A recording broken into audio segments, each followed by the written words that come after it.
Star GK23.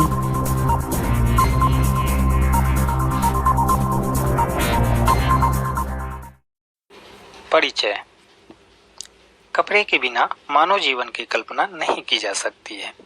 कपड़े का इस्तेमाल केवल पहनने में ही नहीं बल्कि और भी अन्य कार्यों एवं वस्तुओं के निर्माण में किया जाता है। कपड़े की बुनाई धागों से होती है और धागे रेशों से बनाए जाते हैं।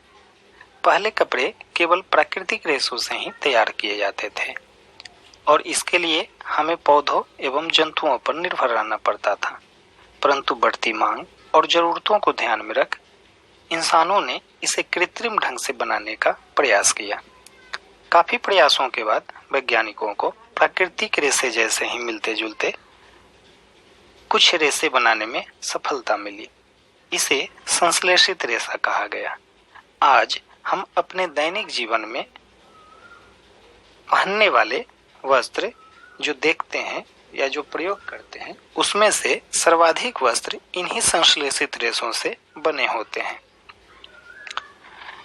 इस पाठ के अंतर्गत हम जानेंगे संश्लेषित रेशे और उनसे बने वस्त्रों के बारे में।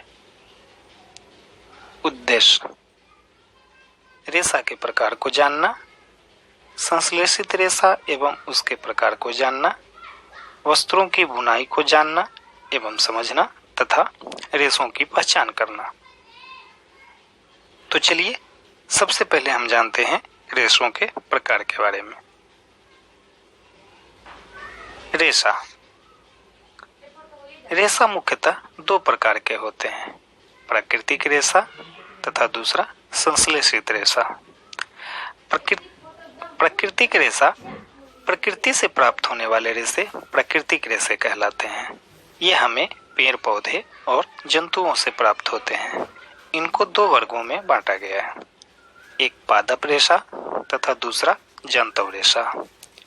पेड़ पौधों से प्राप्त होने वाले रेशे पादप रेशे कहलाते हैं तथा ये कपास, पटसन, केला, नारियल आदि से प्राप्त होते हैं। जंतव रेशा जंतुओं से प्राप्त होने वाले रेशे जंतव रेशा कहलाते हैं। इन्हें भी दो वर्गों में बांटा गया है, एक को कहते हैं रेशम तो दूसरे को ऊन। रेशम हमें रेशम कीट से प्राप्त होता है तो वहीं ऊन भेड़, बकरी, ऊंट, याक, लामा या एल्पेका जैसे जानवरों से। संश्लेषित रेशा। संश्लेषित रेशा हमें प्रकृति से प्राप्त नहीं होते बल्कि इन्हें रासायनिक विधि से तैयार किया जाता है। इन्हें मानव निर्मित रेशा भी कहते हैं। ये नायलॉन, पॉलिएस्टर, रेयॉन, एक्रिलिक ये सब संश्लेषित रेशे के उदाहरण हैं। तो चलिए अब हम जानते हैं संश्लेषित रेशों के बारे में। संश्लेषित रेशा। संश्लेषित रेशे वे रेशे होते हैं जो हमें प्रकृति से नहीं प्राप्त होते बल्कि इन्हें रासायनिक विधि द्वारा कृत्रिम ढंग से बनाया जाता है। इसलिए इन्हें कृत्रिम रेशा या मानव निर्मित रेशा भी कहते हैं, जैसे नायलॉन, पॉलिएस्टर, रेयॉन, एक्रिलिक आदि। संश्लेषित रेशे वास्तव में रासायनिक पदार्थ के बहुलक होते हैं। बहुलक को अंग्रेजी में पॉलीमर कहते हैं। पॉलीमर ग्रीक भाषा का शब्द है जिसका अर्थ होता है बहुलक। पॉलीमर दो शब्दों से बना है, एक पॉली तथा दूसरा मर। पॉली का अर्थ होता है अनेक और मर का अर्थ होता है भाग अथवा इकाई, अर्थात पॉलीमर मतलब अनेक भाग अथवा अनेक इकाई। इसको हम ऐसे समझते हैं, आप अपने घर में या बाजार में धागे में गुथे मोतियों या मनकों का हार अवश्य देखा होगा। यह अनेकों एक समान आकृति वाले मनकों की एक श्रृंखला होती है और इस पूरी श्रृंखला को माला या हार कहा जाता है।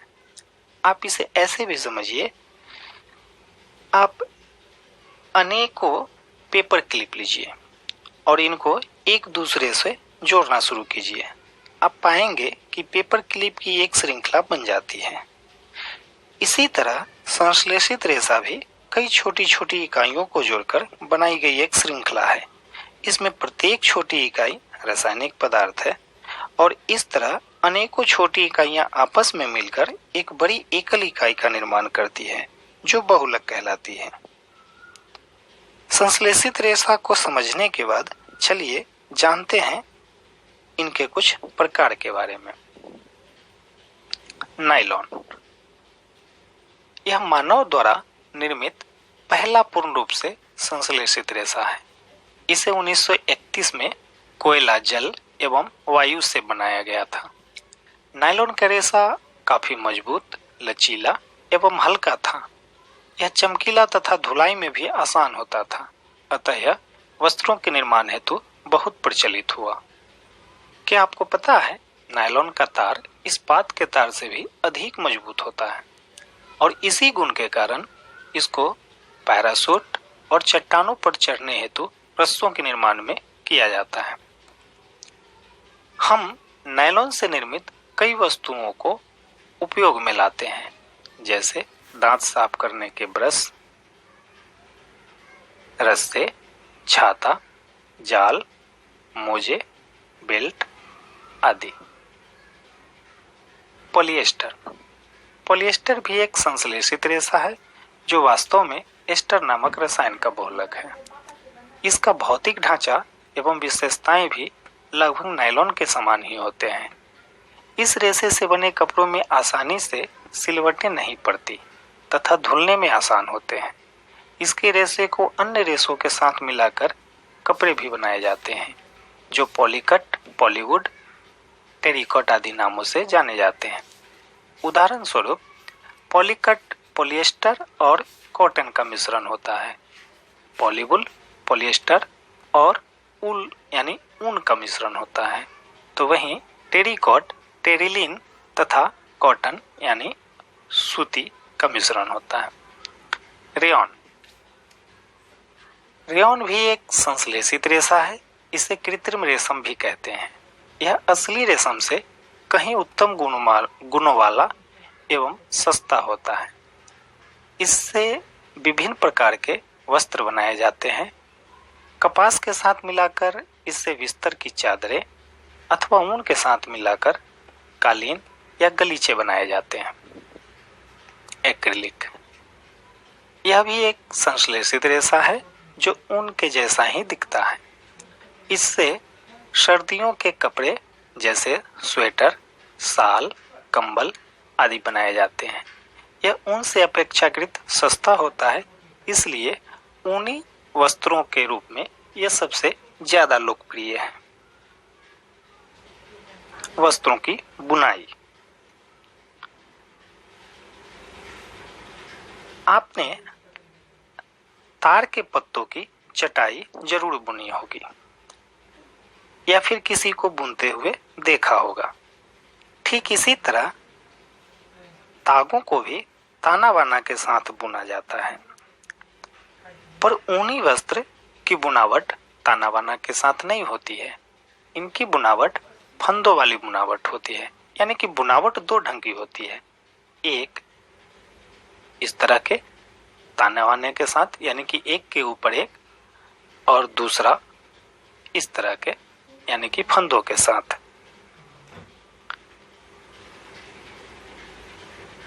वस्त्रों की बुनाई पहले हाथों से की जाती थी, जिसमें अधिक श्रम और समय लगता था। फिर करघे के आविष्कार के बाद वस्त्र निर्माण की क्रिया में कुछ उन्नति हुई। इन्हें हाथ एवं मशीन दोनों से चलाया जा सकता था।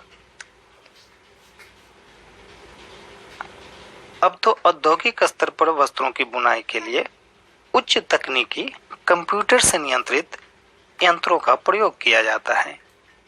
इनके डिजाइन और रंग आदि भी कंप्यूटर से ही नियंत्रित किए जाते हैं। वस्त्रों की पहचान, रेशों की पहचान कई तरह से किया जा सकता है, जैसे छूकर, धागे की मजबूती देखकर, तोड़कर, जलाकर एवं इन पर पड़ने वाले सिलवटों को देखकर। तो चलिए यहाँ हम जलाकर रेशों को कैसे पहचाने इसका परीक्षण करते हैं। वस्त्र जलने का तरीका, जलने पर गंध और जलने के बाद अवशेष, हम इन तीनों का परीक्षण करेंगे। तो सबसे पहले शुरू करते हैं सूती वस्त्र। यह जलने के लिए जब इसको जलाते हैं तो पीली लौ के साथ जलता है। जलने पर कागज के जलने जैसी गंध आती है और जलने के बाद यह भूरे रंग की राख छोड़ता है। लिनन, यह भी पीली लौ के साथ जलता है तथा कागज के जलने जैसी गंध इससे भी आती है, पर इसका राख सूती की अपेक्षा वजन में हल्की होती है। रेशम, यह हवा में जल्दी जलता है, पंख या बाल के जलने जैसी गंध आती है।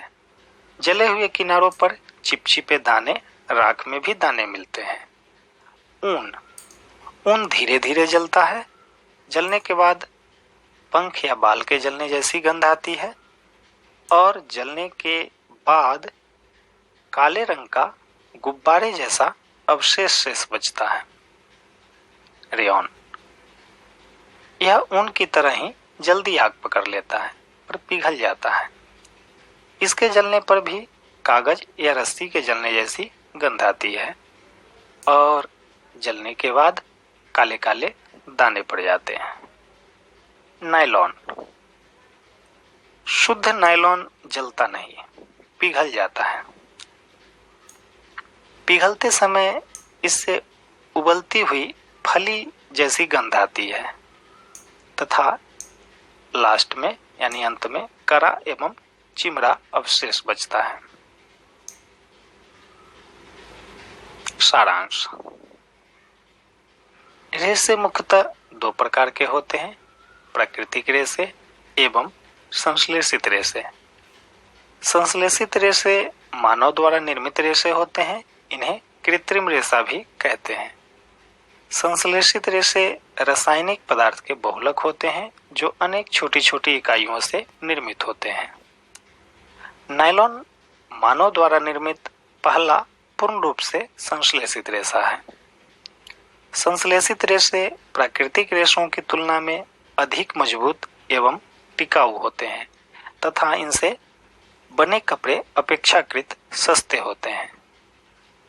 भिन्न भिन्न प्रकार के रेशों से बने कपड़ों की पहचान इन्हें छूकर, धागे तोड़कर, जलाकर तथा सिलवटों के आधार पर की जा सकती है।